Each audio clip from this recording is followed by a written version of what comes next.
উনি একটু থামলেন, ওনার চোখে অভি চিকচিক করছে।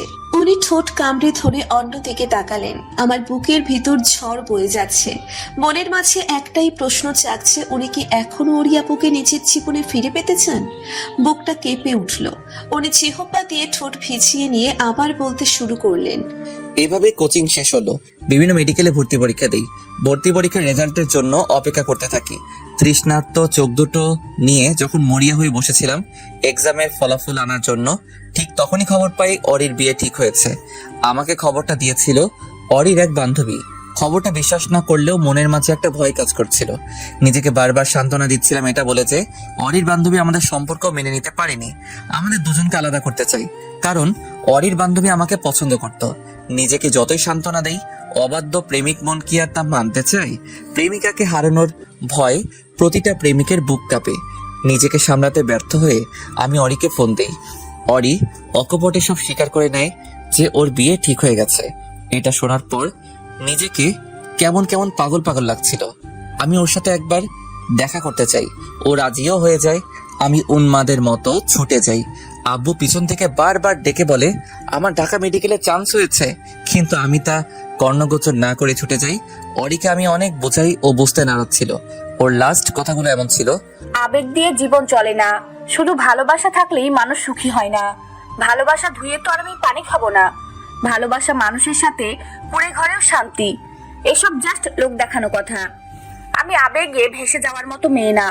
তুমি কবে না কবে ডক্টর হবে সেই আশায় তো আমি পথ চেয়ে বসে থাকতে পারবো না। আদেও তুমি ডক্টর হবে কিনা তারও তো কোনো নিশ্চয়তা নেই। যদিও ডক্টর হও, আমি যাকে বিয়ে করছি তার সমকক্ষ কোনোদিনও হতে পারবে না। ও বিরাট বড় বিজনেসম্যান। বিয়ের পর আমাকে নিয়ে কানাডা চলে যাবে। আমি এই আরামায়েশের জীবন ছেড়ে তোমার সাথে টিপিক্যাল বাঙালি বউদের মতো সংসার করতে পারবো না। যদি বলো তোমার কাছে ক্ষমা চাওয়ার কথা, সরি টু সে, সেটা আমি কোনোদিনও চাইবো না।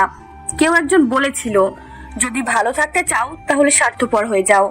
ভালো থাকার জন্য একটু স্বার্থপর হওয়াই যায়, কি বলো? অ্যাকচুয়ালি আমি তোমার টাইপ না। পারলে নিজের টাইপ কাউকে খুঁজে নিও। আসি, ভালো থেকো।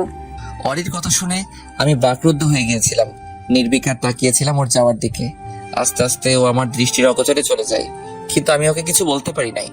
এই অরি আমার সে চেনা অরি ছিল না, সম্পূর্ণ অচেনা অরি ছিল।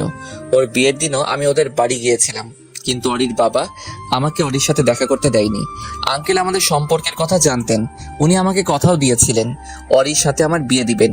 অরির বাবাও হয়তো অরির মতো স্বার্থপরই ছিল, তাই তো বড়লোক মেয়ের জামাই পেয়ে আমাকে দেওয়ার কথা বেমালুম ভুলে গিয়েছিল।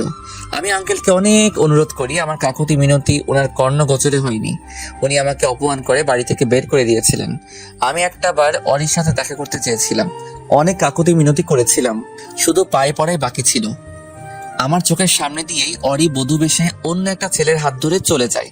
এরপর থেকে আমি প্রচন্ড ডিপ্রেসড হয়ে পড়ি, নিজেকে ঘর বন্দি করে ফেলি। আগের আমিটা পুরো চেঞ্জ হয়ে এই আমিটাই পরিণত হয়। প্রাণবন্ত ছেলেটা হুট করে চুপ করে গেল। চরম ডিপ্রেশনে ভুগছিলাম, ঠিক তখনই আমার বন্ধুর মতো আমার পাশে দাঁড়িয়েছিল আমার মা। আম্মুর একটা কথা আমার আজও মনে পড়ে। আম্মু বলেছিল, তুমি প্রতিষ্ঠিত হও, মানুষের মতো মানুষ হও। যখন তোমাকে সবাই এক নামে চিনবে, তখন আরির মতো হাজারটা মেয়ে সহ তার বাপ তোমার পিছনে লাইন লাগিয়ে দাঁড়িয়ে থাকবে। কথাটা অনেকে নেগেটিভ মাইন্ডে নিবে, ভাববে মেয়েদের এখানে তুচ্ছ তাচ্ছিল্য করা হচ্ছে। তা কিন্তু মোটেও না। মেয়েদের ক্ষেত্রেও সেম। একটা মেয়ে যখন প্রতিষ্ঠিত হয় তখন ছেলেরা তো সেই মেয়েকে বিয়ে করতেই চায়। তার সাথে ছেলের বাবা মা ও ওই মেয়েটার পিছনে পড়ে নিজের ছেলের সাথে বিয়ে দিতে। আম্মুর কথার মর্ম সেদিন বোঝার ক্ষমতা আমার ছিল না, কিন্তু আমি আজ বুঝি। আপনি এই কথাগুলো আমাকে আগে কেন বলেননি? তোমাকে হারানোর ভয়ে। ভয় হতো যদি এসব শুনে তুমি আমাকে ছেড়ে চলে যাও।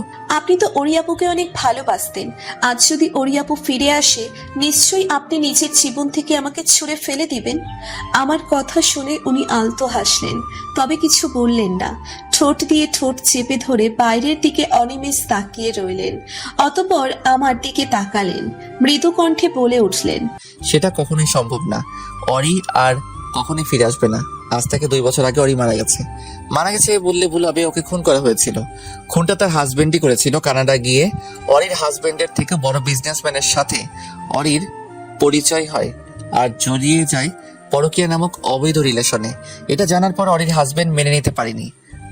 অরির হাজবেন্ড অরিকে ভীষণ ভালোবাসতো, তাকে উনি মেনে নিতে পারেনি তার স্ত্রী তাকে ছাড়া অন্য কাউকে ভালোবাসে। ও ভদ্রলোক, তাই নিজের হাতে অরিকে খুন করে। এখন অবশ্যই ভদ্রলোক মেন্টাল অ্যাসাইলামে আছেন। প্রকৃতপক্ষে অরি কাউকেই ভালোবাসেনি। 3 রাত ছেলের জীবন নিয়ে খেললো, আর রইলো তোমাকে নিজের জীবন থেকে ছুঁড়ে ফেলে দেওয়ার কথা। সেটা আমি কোনোদিনও পারবো না, কারণ তোমাকে নিজের জীবন থেকে ছুঁড়ে ফেলে দিতে হলে যে আমাকে নিজের শরীর থেকে যে নিজের আত্মাটা ছুঁড়ে ফেলে দিতে হবে। আমার চাহনি নির্বিকার। এই লোকটা ভালোবাসি না বলেও কত সুন্দর করে বুঝিয়ে দেন উনি আমাকে কতটা ভালোবাসেন।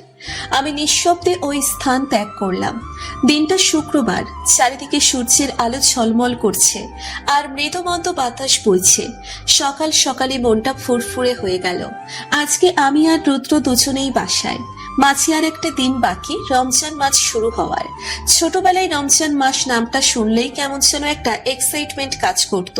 রমজান মাসের পরই আসবে ঈদ। ঈদে নতুন জামা কিনবো, সবার কাছ থেকে সালামি নেওয়া। ঈদের আগের দিন রাতে তো এক্সাইটমেন্টে আমার ঘুমই হতো না। কাজিনদের মাঝে প্রতিযোগিতা হতো ঈদের দিন সকালে কে সবার আগে ঘুম থেকে উঠতে পারে তার। ছোটবেলায় পাগলামিগুলো মনে পড়লে এখন হাসি পায়। নিচের কোমরের দুই পাশে বলিষ্ঠ হাতজোড়ার স্পর্শ পেয়ে আমি কেঁপে উঠলাম। নিঃশব্দে উনি আমাকে পেছন থেকে জড়িয়ে ধরে আমার কাঁধে থুতনি রাখলেন। ওনার নিঃশ্বাস আমার কান ঘাড় ছুঁয়ে যাচ্ছে। আমার নিঃশ্বাস দ্রুততর হয়ে আসছে, শরীর অসাড় হয়ে আসছে। আমি 2 হাতে ব্যালকনির রেলিং খামছে ধরি। খালামুনি, মামা তোমরা কই? এই দেখো আমি চলে এসেছি। নিধির কণ্ঠ শুনে উনি আমার থেকে ছিটকে দূরে সরে গেলেন। নিধি কোমরে 2 হাত দিয়ে ব্যালকনির দরজার সামনে দাঁড়ায়। আমাদের দিকে চোখ পাকিয়ে তাকিয়ে বলে, তোমরা দুজন এখানে কি করছো বলো তো? আমি সে কখন থেকে তোমাদের ডেকে চলেছি। তোমাদের ডাকতে ডাকতে আমার গলা ব্যথা হয়ে গেল। রৌদ্র কপালে পড়ে থাকা চুলগুলো পিছনে ঠেলে দিয়ে এসে নিধিকে কোলে তুলে নিল। নিধির এক গাল টেনে বলে, আমার মামুনিটা অনেক বড় হয়ে গেছে। তা মামুনি, তুমি কেমন আছো? নিধি রৌদ্রের চুল টেনে ধরে বলে, আমি অনেক ভালো আছি। আমি খালামুনির কোলে যাব। রুদ্র একটু অবাক হয়ে বলে, খালামনির কোলে যাবে কিভাবে? তোমার খালামনি কই? নিধি আমার দিকে ইশারা করে বলে, ওই তো আমার খালামুনি। ও তো তোমার খালামনি না, ও তোমার মামিমণি। নিধি চোখ ছোট ছোট করে বলে, তুমি আমাকে উল্টা পাল্টা শেখাচ্ছ কেন? আম্মু বলেছে রিয়া খালামুনি আমার খালামুনি। আমি তোমার কি হই? মামা। মামার বউ তোমার কি হবে? মামি। রিয়া তো আমার বউ, তাহলে রিয়াকে তুমি কি বলে ডাকবে? খালামুনি। একটু আগে না বললে মামার বউকে মামি রাখতে হয়? তাহলে রিয়া তোমার খালামনি হয় কি করে? রিয়াও তো তোমার মামি। রিয়া খালামুনি আমার খালামুনি, খালামুনি খালামুনি। রুদ্র বিভিন্ন কলা কৌশলে নিধিকে বোঝানোর চেষ্টা করছে আমি তার খালামণি না, তার মামি। নিধি বুঝতে নারাজ, তার এক কথা আমি তার খালামণি। নিধি আর রুদ্রের কাণ্ড দেখে আমি ঠোঁট টিপে হাসছি। নিধি আসাতে যেন বাসাটা পরিপূর্ণ লাগছে। আর যেখানে নিয়াম ভাইয়ার মতো একজন মানুষ, সেখানেই হই হুল্লোড় হবে না, এটা তো হতেই পারে না। সবাইকে হাসিয়ে মারার জন্য উনি একাই যথেষ্ট। উনি ভীষণ ভোজন রসিক, তাই তো মামুনি বাহারি রকমের রান্না করেছেন। অবশ্য সবগুলো আইটেমই আমার চেক করা হয়ে গেছে। প্রত্যেকটা আইটেমই জাস্ট অসাধারণ হয়েছে। ইতিমধ্যেই সবাই লাঞ্চ করতে বসে গেছে। লাঞ্চ করার জন্য আমি সবার শেষে বসলাম। আম্মু ফোন দিয়েছিল, তাই আমার একটু দেরি হয়ে গেছে। আমি আসতেই সবাই খাওয়া শুরু করে দিল। হুট করেই খাওয়ার মাঝেই পায়ে সুড়সুড়ি অনুভব করলাম। আমি টেবিলের নিচে তাকালাম। রুদ্র নিচের পা দিয়ে আমার পায়ে সুড়সুড়ি দিচ্ছেন। উনি বিপরীত দিকে আমার সোজাসুজি বসেছেন। আমি ওনার দিকে চোখ পাকিয়ে তাকালাম, কিন্তু কোনো কাজ হলো না। ওনার কোনো হেলদোল নেই, উনি এক মনে খেয়ে যাচ্ছেন। আমি পাটা সরিয়ে নিতে চাইলে রুদ্র নিচের পা দিয়ে আমার পা চেপে ধরেন। আমি একটু খাচ্ছি, বারবার এদিক ওদিক তাকাচ্ছি। কেউ দেখে ফেললে সর্বনাশ হয়ে যাবে, মান সম্মান সব প্লাস্টিক হয়ে যাবে। লজ্জায় আর কারোর সামনে আসতে পারবো না। আমি তাড়াহুড়ো করে খাওয়া শুরু করলাম। খাওয়া শেষ করে এখান থেকে যেতে পারলেই বাঁচি। উনি পা ছেড়ে দিয়ে আমার পায়ের উপর নিজের পা দিয়ে স্লাইড করতে শুরু করলেন। প্লাজো পরে থাকায় প্লাজো বেশ খানিকটা ওপরে উঠে গেল। আমি চমকে গিয়ে লাফিয়ে উঠলাম। উনি অপ্রস্তুত হয়ে পড়লেন। এমন কিছু হবে যে উনি হয়তো ভাবতে পারেনি। খাওয়ার মাঝে এভাবে লাফিয়ে ওঠায় গলায় খাবার আটকে গেল। আমি কাঁচতে কাঁচতে শুরু করলাম। মামুনি দ্রুত এসে আমার দিকে 1 গ্লাস পানি এগিয়ে দিল। নিয়াম ভাইয়া হালকা কাশি দিয়ে বলেন, রিয়া, তোমার কথা হয়তো কারো মনে পড়ছে। তুমি হয়তো কারো বুকে আগুন জ্বালিয়ে দিয়ে খেতে বসেছিলে। নিয়াম ভাইয়া মিটিমিটি হাসছে। কথাটা শোনার সাথে সাথেই মুখ থেকে পানি ছিটকে বেরিয়ে এলো। আমার আর বুঝতে বাকি রইল না নিয়াম ভাইয়া পুরো বিষয়টা অবলোকন করেছেন। আমার আর এখানে এক দণ্ড দাঁড়ানোর সাহস হলো না, লজ্জায় মাথা কাটা যাচ্ছে। নিয়াম ভাইয়ার সামনে ছিছি, সবাই আমাকে পেছন থেকে অনেক ডাকলো, কিন্তু আমি কারো কথা পাত্তা না দিয়ে রুমে চলে এলাম। উনি রুমে আসতেই আমি ওনার দিকে প্রশ্ন ছুড়ে দিলাম, আপনার কি হয়েছে বলুন তো? আপনি এমন অদ্ভুত বিহেভি কেন করছেন বলুন তো? আসলে আমার কি হয়েছে আমি নিজেও বুঝতে পারছি না। আমি নিজের হাত পা, ঠোঁট, নাক, কান, চোখ কিছুই কন্ট্রোল করতে পারছি না। এই দেখো না, তোমাকে দেখেই আমার ঠুস ঠুস ঠাস চুমু খেতে ইচ্ছে করছে এখন। ওনার দিকে আমি গোল গোল চোখে তাকিয়ে আছি। আমি ওনার কথা শুনে অবাক হইনি, মোটামুটি শকড হয়েছি। উনি আমার কাছে এগিয়ে আসতে আসতে বলেন, এই ধরো, এখন ইচ্ছে করছে তোমাকে জড়িয়ে ধরে। উনি থেমে গিয়ে চোখ টিপ দিয়ে বলেন, আমি কি মিন করছি তুমি বুঝতে পারছো তো? ছি, কি অশ্লীল কথাবার্তা। আপনি দূরে যান, আপনার ইন্টেনশন আমার একদম ভালো ঠেকছে না। আহা, এসব বললে চলে নাকি? এখন কি দূরে দূরে থাকার সময়? এখন তো সময় কাছে আসার। উনি আমার অনেকটা কাছে চলে আসেন, ঘাড়ের পিছনে এক হাত রাখেন। আমি চোখ বন্ধ করে ফেলি, কারো ঝংকার তোলা হাসির শব্দ শুনে ছটপট চোখ খুলে ফেলি। আমি চোখ খুলতেই উনি হাসি থামিয়ে দিয়ে ঠোঁট চেপে ধরে আমার নাকটা হালকা টেনে বলেন, আমার ইন্টেনশন ভালো না নাকি তোমার ইন্টেনশন ভালো না? বাচ্চা মানুষ বাচ্চার মতোই থাকবা, এত তো বেশি ভাবতে যেও না।